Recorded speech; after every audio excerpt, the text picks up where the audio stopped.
I am a 26 years old female. Me and my fiancé, he's 28, been engaged for 4 months. We're planning on having our wedding on October 18th. My future mother-in-law kept annoying me and sending me suggestions for choosing the right wedding dress, and said that she knew better and tried to get me to approve of wedding dresses that she chose. And when she couldn't enforce her decision, she demanded that I take her with me to buy my wedding dress so she could have an opinion. Before I went shopping, I called her to ask if she wanted to come, but started making excuses about how busy she was with my sister-in-law. I went shopping with my mom and I was able to find a really nice dress, although it cost me a little over what I saved up for. But it was worth it. I made some changes to it and it was perfect. It arrived to my apartment at the end of the week. I made sure it was stored in a safe place so it doesn't get ruined. Yesterday, I got back from my mom's house and found that my fiancé wasn't home, neither was the dress.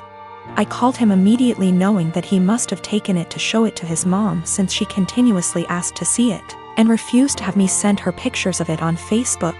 I was so mad when it was confirmed that my fiancé took it to show it to his mom. He said he was gonna be home in 30 minutes. After he went to the supermarket, I waited for longer than I had to, and then when he arrived I ran to get my dress. That was buried underneath grocery bags. I took it to check on it and its zipper was broken, and the dress itself, fabric, was stretched out. I was like, what the happened to it? My mother-in-law must have tried it on, because it looked ruined. The straps were almost loose. I had to call my mother-in-law when my fiancé told me his mom and sister took turns to try it on. I was absolutely livid. She told me she did nothing wrong and that I was making a big deal out of it. She said she'd get a replacement for the broken zipper. But I told her to pay for a new dress since it was stretched out and no longer fitting.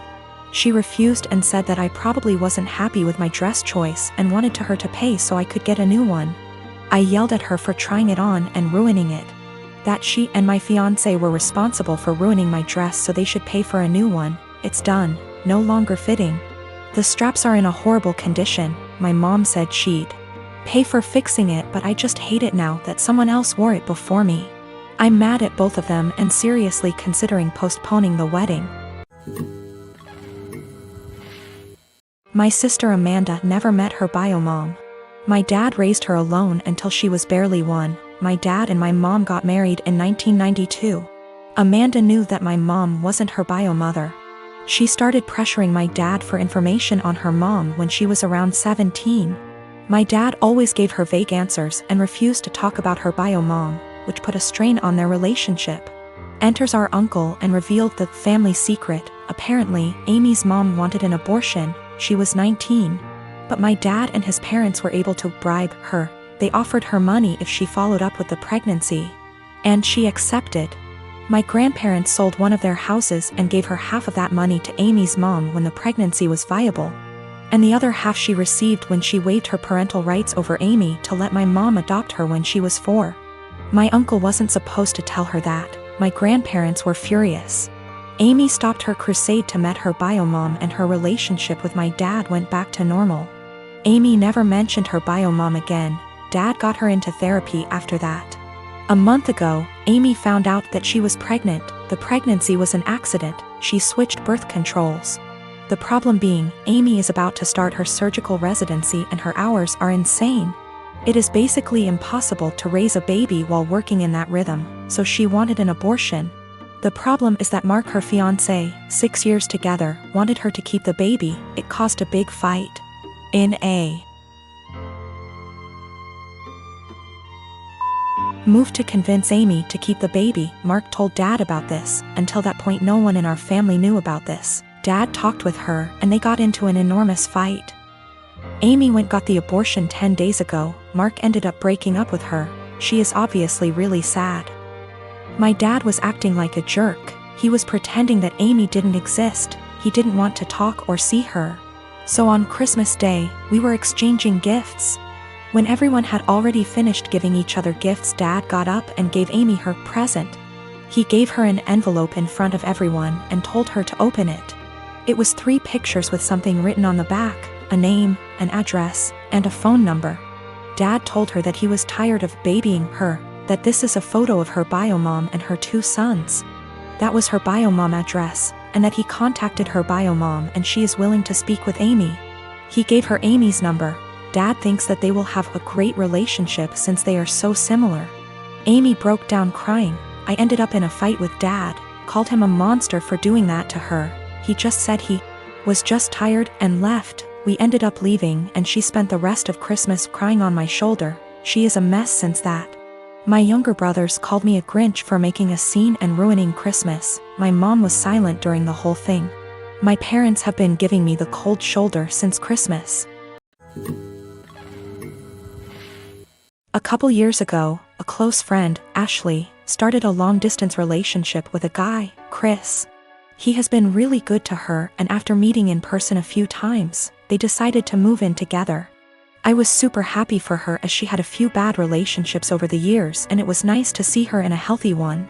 That joy faded the last couple months before she moved a few states over to be with him. The issue isn't her moving, but that she repeatedly joked about having a baby from Chris. At first, I accepted it as jokes, but over time I realized Ashley was serious. For context, Ashley has 2 children from a previous relationship, ages 10 and 12. Chris absolutely doesn't want kids. He told her this at the start, and any time she hinted possibly wanting more, he shot it down, saying it was a deal breaker.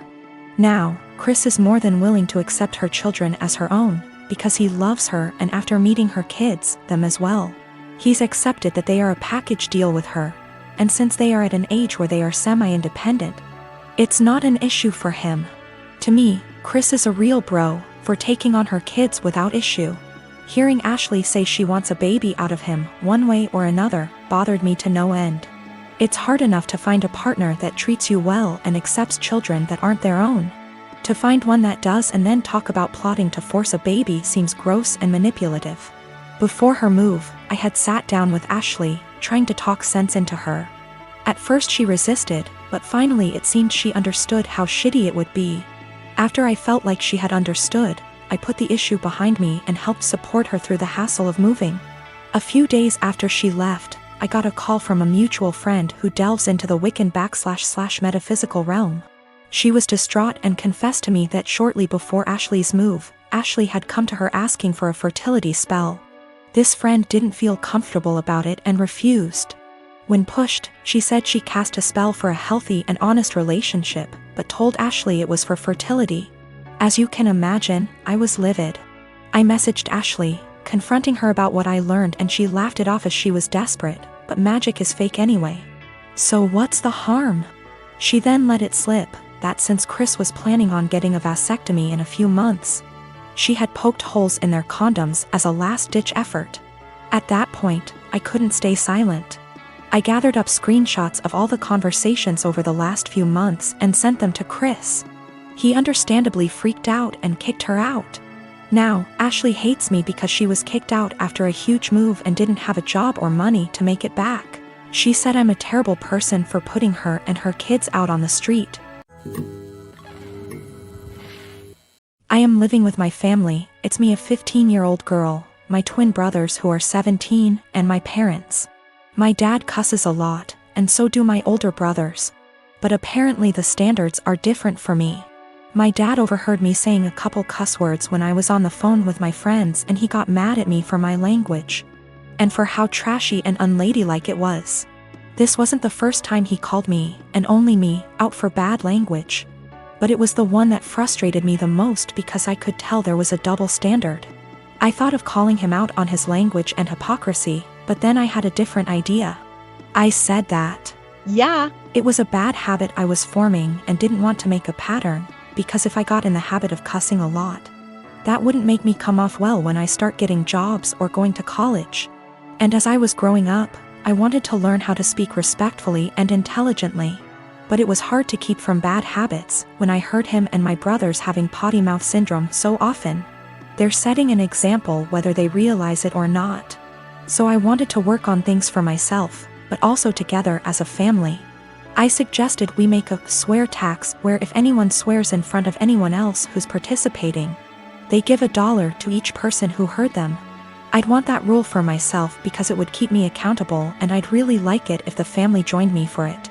So my dad said he'd join, and so would my mom. They got my brothers to be a part of it too. They didn't really have a choice, my parents decided to make it a rule. I know it's kinda petty, but I wanted to make the point that my dad and brothers swear a lot and I almost never do. In the few months we've had the rule, I've gotten about $250 from hearing my dad and brothers cuss. And have not sworn once. It's kinda making my brothers angry because they often cuss when they're mad, and I ask them for money, so they get madder and cuss more. So I get more money until they shut up. My dad actually got mad at me too. He was having some drinks, calling his brother and talking. And I came over after and asked for $18. He actually said he wouldn't give me that much, and there should be a cutoff. He gave me $5, which sends a weird message. Like swearing is bad, unless you want to swear a lot, then it's cool? I did it because I know I swear the least out of my family, but I was the only one getting in trouble for it.